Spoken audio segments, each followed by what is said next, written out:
The yarn is the color of late afternoon gold, wound tight and clean on a wooden spool Callum carved himself. Maribel holds it to the window light, turning it slow. Outside, Silver Meadow breathes under a pale Colorado sky. 3 months ago, they had nothing. Now they have this.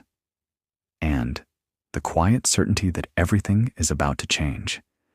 Spring, 1886. Blue River Valley, Colorado. The Wren wagon rolls through mud the color of old copper, and Callum keeps his eyes on the road because there is nothing behind them worth looking at. Maribel rides beside him, her grandmother's drop spindle wrapped in a cloth inside her coat pocket, the one thing she has never sold. "We'll find something here," she says. Callum nods. He has said that before. So has she. But this time she means it differently. Blue River was not much of a town.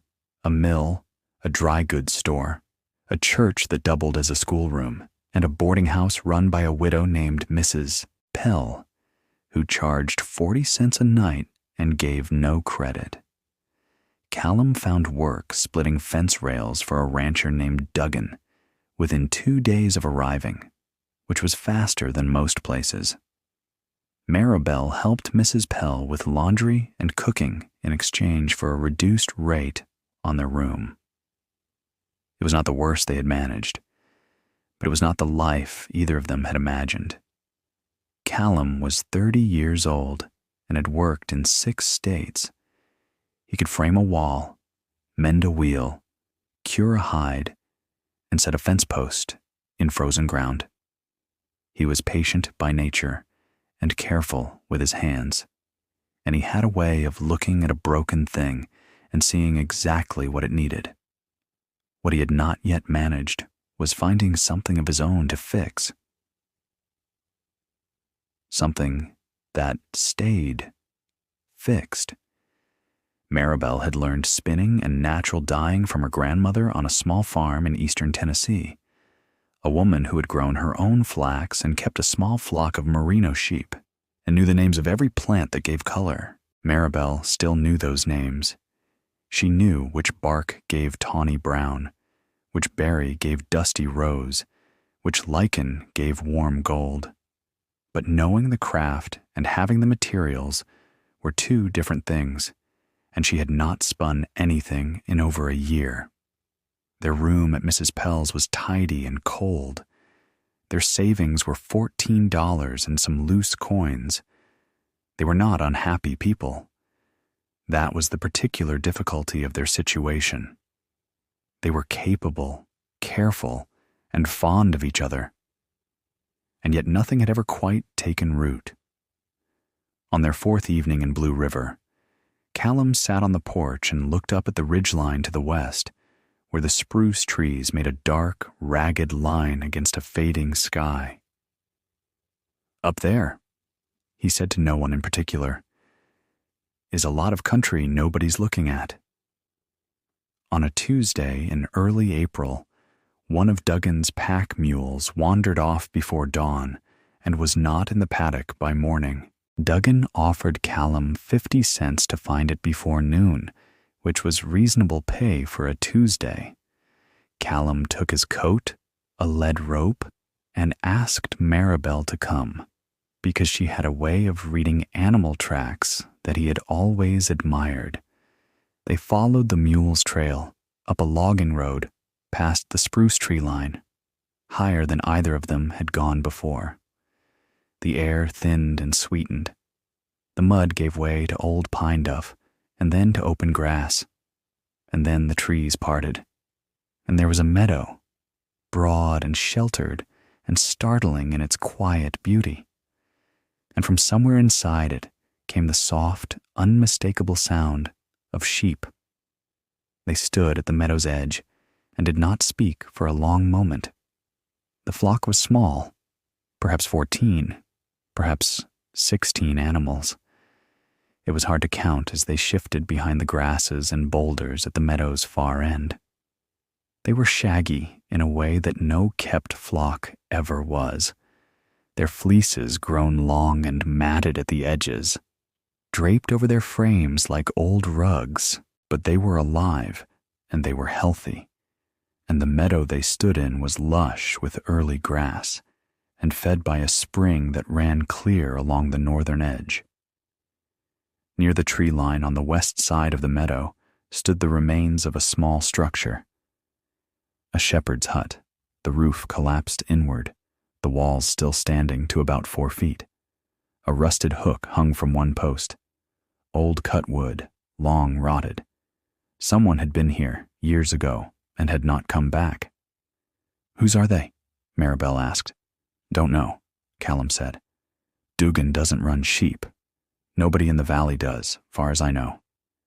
They've been up here on their own. A good while, looks like." Maribel watched the nearest animal, a gray-faced ewe who had stopped moving and was watching them in return with the flat, cautious attention of a wild thing, not panicked, just measuring. "That fleece," Maribel said quietly, "has not been shorn in at least 2 years. Maybe more." Callum knew what she was thinking. He was thinking it too. But the problem was large enough that he needed to say it out loud before it became something he was actually considering. "They're not ours to take." "No," she agreed. "But if nobody's claimed them in all this time, we'd have to find out. Ask around." "Yes. And even then, gaining their trust enough to handle them takes weeks, months, maybe. We'd have to come back. Many times." "Yes." They looked at each other. Callum thought about the $14 in their room at Mrs. Pell's. He thought about Maribel's spindle, still wrapped in cloth, unused. "We haven't found the mule yet," he said. "No," Maribel said. She had not taken her eyes off the gray-faced ewe. "But I think we found something better."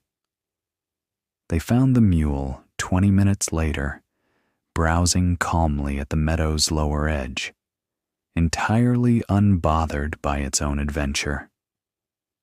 On the walk back down, Callum and Maribel said very little, but when they reached the valley road and the mule was tied and plodding ahead of them, Callum stopped walking and turned to face the ridgeline. "We go back Saturday," he said. "Just to look, just to see if they'll let us closer." Maribel reached into her coat pocket and felt the smooth, familiar weight of her grandmother's spindle. "Saturday," she agreed. They walked the rest of the way to Duggan's in good silence, already planning. Mrs. Pell noticed the change in them that same evening. They came to supper quieter than usual and ate with the focused attention of people whose minds were elsewhere. "Find the mule?" she asked. "We did," Callum said. "Find anything else?" Maribel looked up. "Why do you ask?" Mrs. Pell set down her ladle and studied them the way a sensible woman studies a quiet fire. Not alarmed, just watchful. "Because you both look like people who just remembered something they forgot they knew." Neither of them answered, but Maribel smiled into her plate.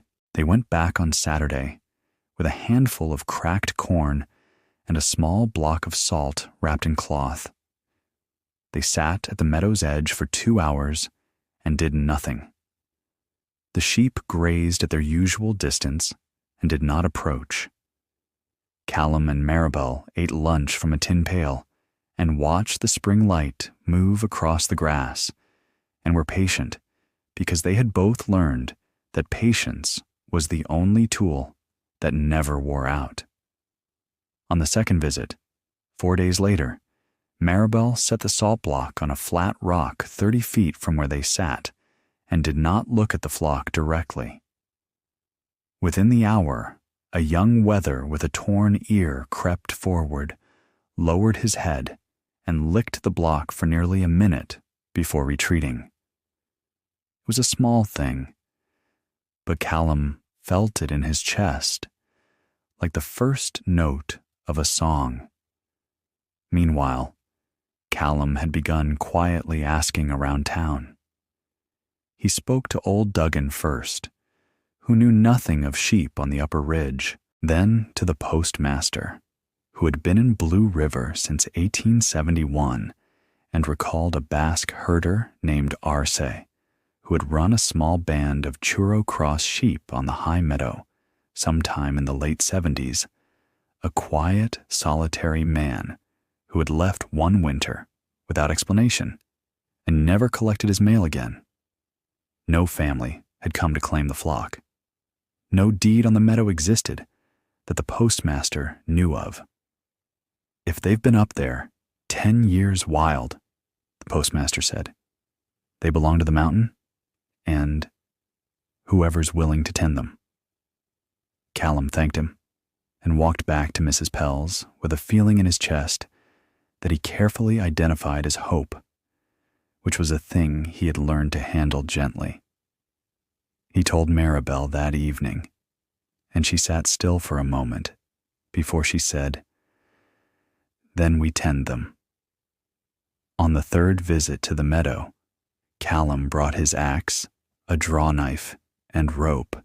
While Maribel sat with the corn and salt at the meadow's center, Callum began clearing the fallen roof timbers of the old shepherd's hut, stacking sound wood from the collapse and assessing what the walls could still hold. The structure was a 12 by 14-foot rectangle of stacked stone with a heavy post frame, old but not ruined. The front wall had bowed outward at one corner and could be braced. The roof joists were rotten, but the ridge post was sound. He could fix this. He knew it the way he always knew, by looking, by laying a hand on it, by feeling what the thing still wanted to be. On the fifth visit, the gray-faced ewe Maribel had taken to calling her Rosie, which Callum pretended to find unnecessary, came within 15 feet and stood watching Maribel with the alert, considering expression of an animal deciding something. Maribel held out her hand flat, corn in the palm, and waited. The ewe did not come closer that day, but she did not leave either. "She's thinking about it," Maribel said on the walk home. "That makes two of us," said Callum, meaning the repairs, meaning the whole improbable project, meaning something larger he could not yet name. He had begun to notice, on the branches and brambles around the meadow's edge, tufts of caught wool, fleece that had snagged on thorns and bark as the sheep brushed past. Not enough for much, but Maribel gathered it anyway, tucking the small clouds of fiber into her apron pocket with a care that reminded him of someone collecting something precious. That evening, she washed the gathered tufts in cool water and spread them to dry on the windowsill of their room at Mrs. Pell's. Mrs. Pell looked at the wool drying in the window and looked at Maribel and said nothing, which was her particular way of saying she understood. The cracked corn was running low. Callum bought more from the mill.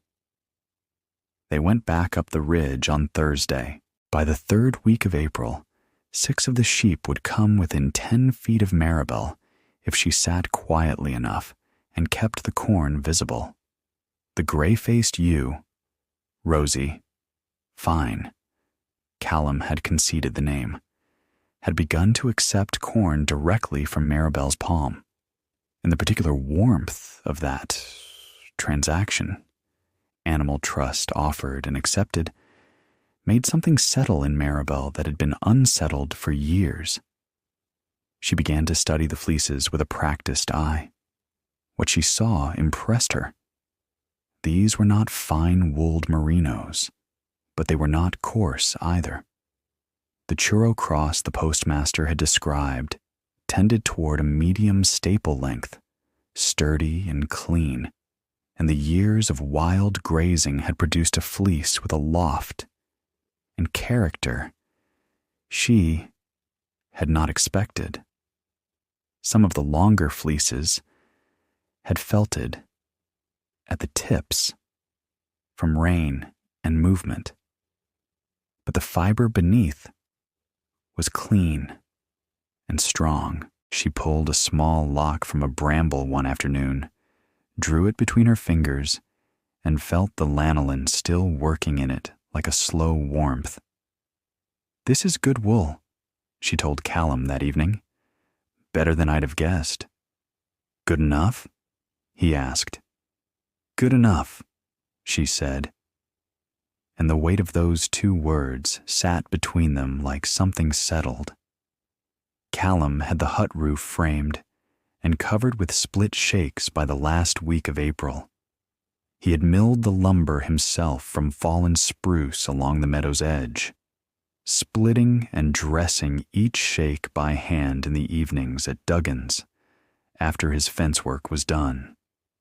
The new roof was low-pitched and tight, and he built a small pen of peeled spruce rails along the south wall to give the sheep a shaded place to gather if they chose it. He set the corner post in a hole 2 feet deep and packed it with stone, the way his father had taught him, the way that held. Nobody told him to do any of this. He did it because the meadow asked for it, in the way that a broken thing asks to be mended by someone who knows how. Mrs. Pell, who had now been watching all of this with the steady attentiveness of a woman who had lived long enough to recognize a turning point when it walked through her door, surprised them one evening by producing a worn catalog from a trunk in her back room.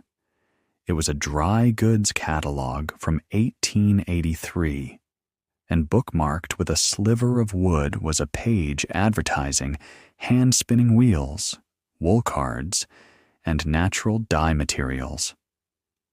"My husband ordered from here," she said, setting the catalog on the table. "Never did use the wheel. It's in the barn if you want it." Maribel looked at Mrs. Pell for a moment before she spoke. "We can't pay for it now." "I know that," Mrs. Pell said. "I didn't ask for payment." The spinning wheel was a walking wheel, a mule spinner, old but sound, and Callum spent one evening truing the wheel and replacing the worn drive band with new cord, while Maribel oiled the spindle whorl and tested the draw. It hummed when she set it going, a low, steady note that Callum recognized as the sound of something working the way it was meant to. By the 1st of May, Maribel had enough gathered fleece to wash, card, and spin a small test skein. She washed it in the creek water behind Mrs. Pell's house, working the lanolin out gently, not rushing, the way her grandmother had shown her. She carded it on the old cards until the fibers ran parallel and soft. Then she sat at the walking wheel and spun. The yarn that came off the spindle was uneven in places. She was relearning the rhythm, finding the tension again after a year without practice. But it was strong, and it had a warmth in its texture that made her hands feel certain. She wound it into a skein and held it to the window. It was the color of natural cream, and it was theirs. The first shorn sheep changed everything. On a warm morning in mid-May, Rosie allowed Callum to lay a hand on her back, and then to hold her still, while Maribel worked the shears Callum had sharpened 3 times in preparation. The fleece came away in one long, rolling piece, cream and gray and faintly golden at the tips, heavier than expected, and when it was done, Rosie shook herself and walked calmly to the water and drank. Maribel stood holding the fleece with both arms, the weight of it real and warm against her chest. "That's a 4-pound fleece," she said. Callum looked at the flock grazing behind them. "That's 16 sheep," he said. The trouble arrived quietly, as trouble in small towns tends to do. Callum had not hidden what they were doing. He was not a secretive man and saw no reason to be. But he had not announced it either. They had been going up the ridge twice a week for nearly 2 months, and the general impression in Blue River was that Callum was still splitting rails for Duggan and Maribel was still helping Mrs. Pell, which was true enough that nobody asked further. But Duggan had noticed Callum's absences. Not suspicious absences, just the particular irregularity of a man whose attention was divided. And Duggan was not a difficult man, but he was an owner's man, which meant he kept track of his labor the way he kept track of his fence line, by what was missing. He brought it up on a Friday afternoon in a reasonable voice that Callum recognized as the voice of a man who had decided something before he started talking. "I'm going to need full days next week," Duggan said. "Spring calving comes late on this range. I'll need you here." "I can give you full days," Callum said carefully. "I've got some mornings spoken for on the ridge." "Doing what?" Callum told him. He kept it simple and accurate. A wild flock, unclaimed, a collapsed hut being repaired, an honest attempt at something. Duggan listened without expression. Then he said, "That meadow's above the Linden survey line. Postmaster says there's no deed on it." "The postmaster isn't a land agent," Duggan said. "I'm telling you what I know. A man named Aldous, out of Denver, bought survey rights to the upper ridge 2 years back. I don't know what he intends, but if there's value up there, he'll intend something." Callum thanked him and walked home in the long spring evening with the specific weight of a man who had been expecting good news and received complicated news instead. He told Maribel at supper. She listened carefully, the way she always listened, not interrupting, not minimizing, just taking it in. "Is there a deed or isn't there?" She said, "Don't know yet." "Then we find out." "And if there is one?" She was quiet for a moment. "Then we find out what the man wants." The following day, Callum rode to the county seat, which was a half-day's journey, and spent the better part of an afternoon in the land records office with a clerk who had the beleaguered patience of a man asked to locate uncertain documents. What the clerk eventually produced was a survey record, not a deed, a record of survey purchase, which granted the buyer the right to claim title upon improvement of the land. Aldous had bought the survey right in 1884. He had not filed for title, which meant the meadow was not his yet. But it could become his if he chose to act. Callum rode back to Blue River with that knowledge arranged in his mind, like a hand of cards he wasn't sure how to play. Mrs. Pell, who seemed to receive all difficult news with the same dry equanimity, heard the story that evening and said, "Aldous is a speculator. He buys survey rights and waits to see if the land shows value before he files. So the question is whether he's heard about your sheep yet." "Has he?" Mrs. Pell looked at her hands. "I don't know, but Blue River is a small town, and people talk." It was not a comfort, but it was honest. Callum had always preferred honest. 3 days later, a man came to town on a bay horse with good tack and a good coat and the manner of someone accustomed to being listened to. He introduced himself at the dry goods store as Mr. Harlan Aldous of Denver and asked the proprietor about the upper ridge above the Blue River. Word reached Callum by noon, through Mrs. Pell, who had heard from the proprietor's wife. Callum spent the afternoon finishing Duggan's fence work and thinking. He was not prone to panic, and he was not prone to recklessness.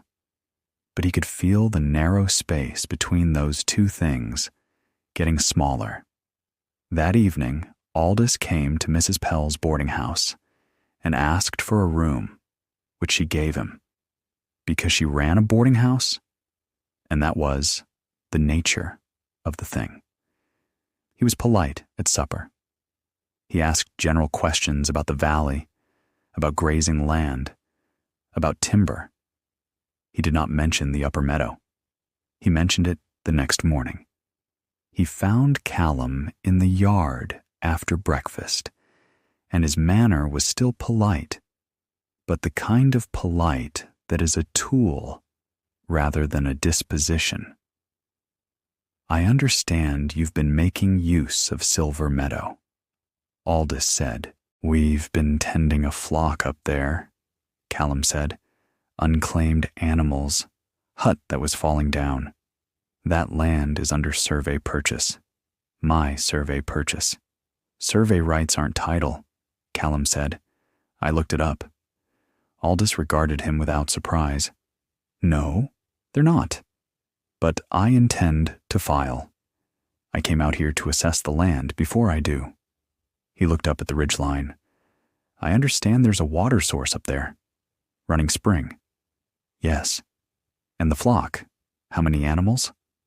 Callum said 16. Aldous nodded slowly, with the expression of a man running arithmetic in his head. "I'll need to assess it myself. Walk the meadow, look at the water, see the state of the land." He paused. "I'm not here to make trouble for you, but I want you to understand the situation clearly." "I appreciate that," Callum said, in a voice that was very even. That evening, with Aldous reading a newspaper in the front parlor, Callum and Maribel sat in their room and laid out the thing plainly. If Aldous walked the meadow and liked what he saw, he would file for title. As the title holder, he could do as he liked with the flock, the spring, the hut, the grass. They had no claim in law to any of it. Everything they had built in 2 months of patient, careful work could become someone else's asset by a single filing at the county seat. "We could offer to lease," Maribel said. "We haven't the money." "Not now, but if he gives us time, he doesn't have to give us anything." "No," she said. "He doesn't." She was quiet for a moment, turning her grandmother's spindle between her fingers. "But he's a speculator. He doesn't want to run sheep himself. He wants the land to show value so he can sell it." "Yes." "Then we show him the value, the actual value, not just the land." She set the spindle down. "We show him the wool." Callum looked at her. She reached under the bed and brought out the 3 skeins they had dyed that week. Gold from the rabbit brush flowers, sage green from the lichen, and a warm brown from the walnut hulls she had gathered along the creek. She laid them on the bedspread. They were beautiful. There was no other word for it. "In the morning," Callum said. "In the morning," Maribel agreed. Aldous came back from Silver Meadow the following afternoon, changed in a way that was hard to read. He had walked the full perimeter of the meadow, he said. He had tested the spring. He had counted the flock. He sat across from Callum and Maribel at Mrs. Pell's kitchen table and put his hands flat on the surface. "The land is good," he said. "The water is better than I expected. A man could run a proper operation up there." He did not look at the 3 skeins of dyed yarn Maribel had set on the table before he arrived. Not yet. But he would. That night, Callum lay awake long after Maribel's breathing had steadied into sleep.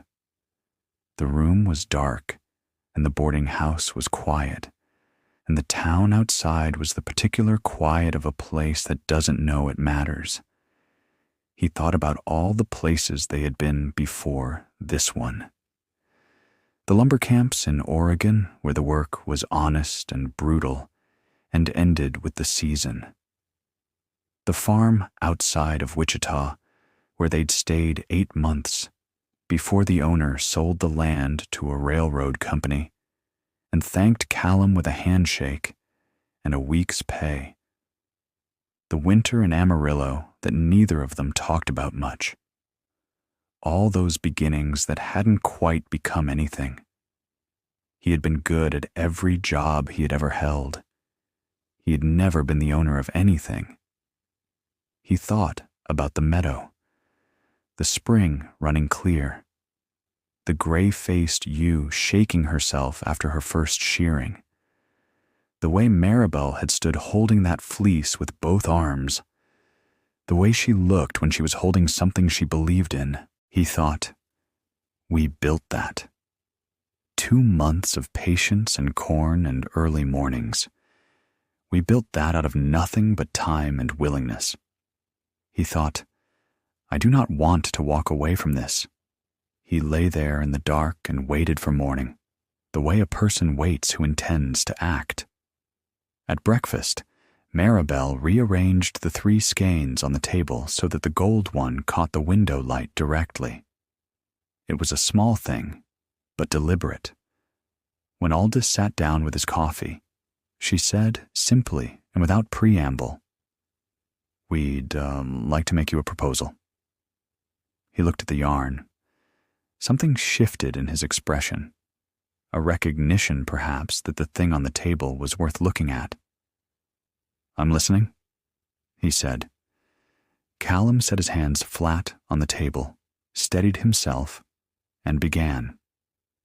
The proposal was this. Callum and Maribel Wren would lease Silver Meadow from Aldous at a rate of $12 per year, paid in 2 installments of $6 each, spring and autumn. In exchange, they would maintain the land, tend the flock, and conduct no activity that would reduce the value of the property. The lease would run for 3 years, with right of renewal pending agreement of both parties. If at any point they defaulted, Aldous retained full rights to the property and its contents. Aldous listened without interrupting. When Callum finished, there was a silence long enough to be uncomfortable. Then Aldous picked up the gold skein of yarn and turned it in his hands. Where does the color come from? He asked. Rabbit brush, Maribel said.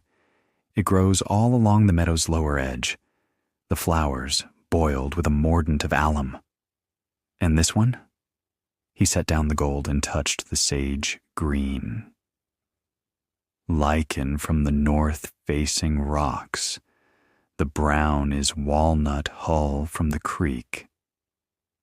Aldous set the skein down. He looked at Callum. You're splitting rails for Duggan. Yes. And you'd continue to do that while running this operation.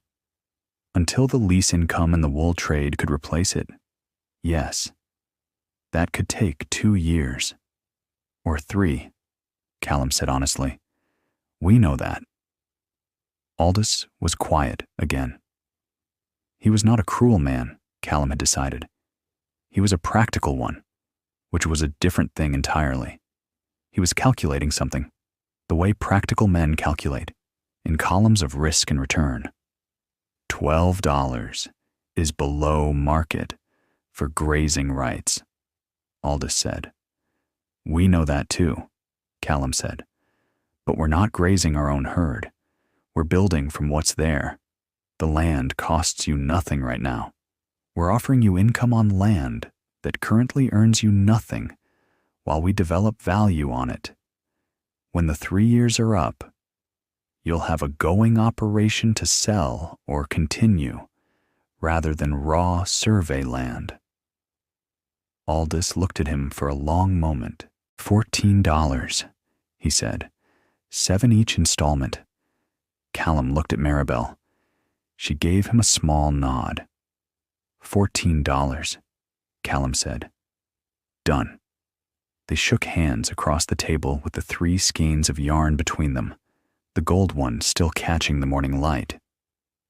Aldous left Blue River the next morning. He sent the lease agreement from Denver 2 weeks later, written in a clean hand on proper paper, and Callum signed it at Mrs. Pell's kitchen table, while Mrs. Pell watched with the expression of a woman who had suspected this outcome for some time.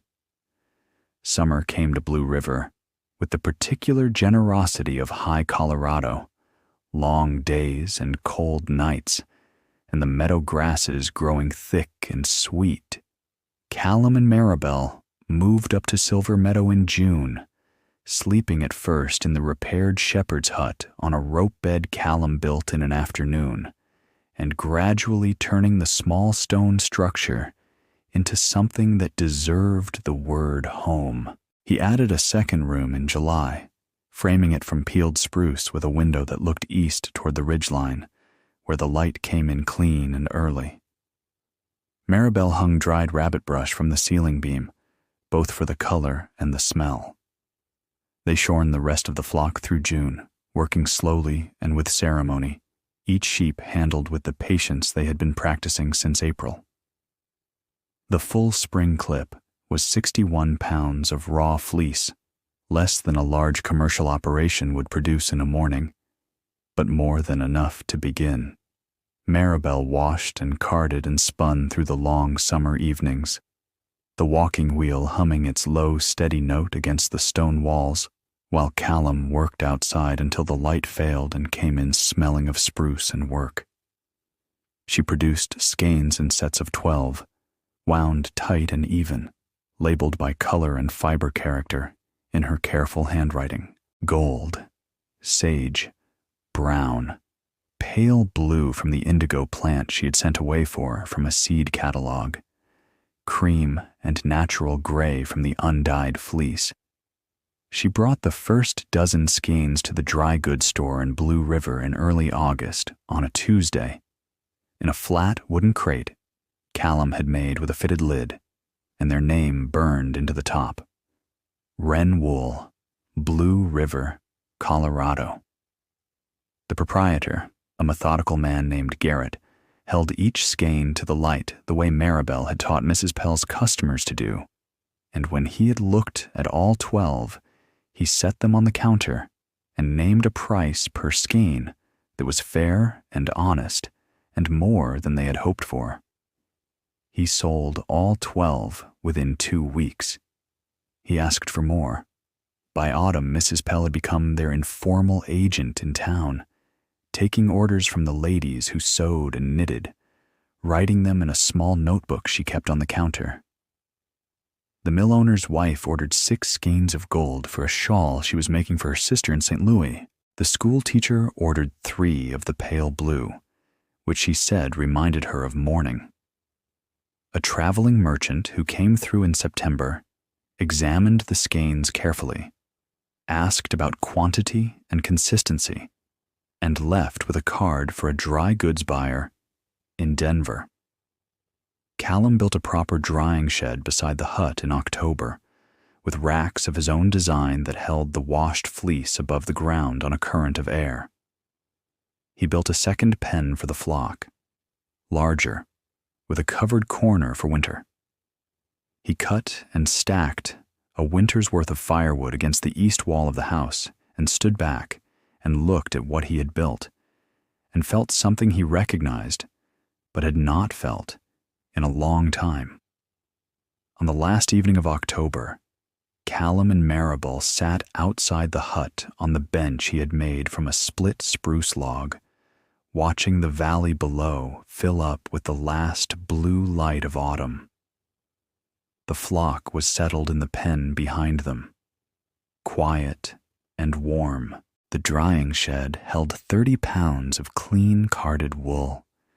The small wooden crate inside the door held their autumn earnings, which were not a fortune, but were more than $14, and were entirely their own. "We're staying," Maribel said. It was not a question. "We're staying," Callum said. She reached into her coat pocket and brought out her grandmother's spindle. Not the walking wheel, the small one, the old one that had ridden in that pocket through 6 states and a dozen temporary places, and turned it between her fingers in the fading light. "She would have liked this meadow," she said. "She would have liked what you made of it," Callum said. The first snow of winter comes to Silver Meadow on a Thursday in early November, quiet and unhurried, laying itself down on the grass and the stone hut and the spruce trees and the sleeping flock. Inside, the walking wheel stands still by the window. On the shelf above it, 3 skeins of new yarn, gold, sage, and pale blue, are wound and waiting. Maribel's spindle hangs from a wooden peg beside the door. Outside, Callum's name is burned into the crate on the table. It is cold. The fire is warm. The flock is well. This is not a temporary place. This is home.